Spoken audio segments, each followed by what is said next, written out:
प्रणाम भैया लोग, कैसे हो आप सब भैया? हम तो एकदम मस्त हन। एक ठो वीडियो हम बनाए नहा कि हमसे मिले आयो तो ये लड़का आयो भैया अतना अतना लिस्ट काहे पकड़ाया नहीं के कारण रहा। काहे कि जब हम अपन परिचय दिहन तो कहीं का लड़के आवे खे का लड़के आवे खे तो वही लंबा लंबा फेंकत रहे, तनी बार हम बहाए दिहन। भाई जाहिर सी बात है।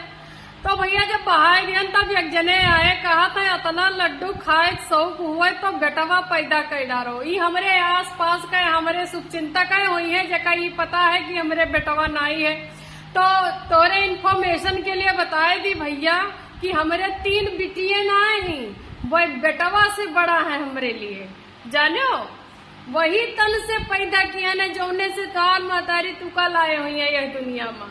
ठीक हाउ ब्राह्मण यही नाते बहुत लिमिट में बोलित है। रहा लड्डू खाए के कि लड्डू खाए के तो लड्डू सोट का लड्डू, गूंद का लड्डू, पिन्नी के लड्डू और भैया तिल का लड्डू। हमार मातारी इतना खवाइश 5 महीना सौरी में बैठाए के कि यह देखो फिट एंड फाइन हुए के यह राज है कि पता नहीं चलत है कि दादा यक्को बच्चे हैं कि नहीं हमरे। हाँ सबे पूछो तो ना, आज ही राज हम खोल दिया ने।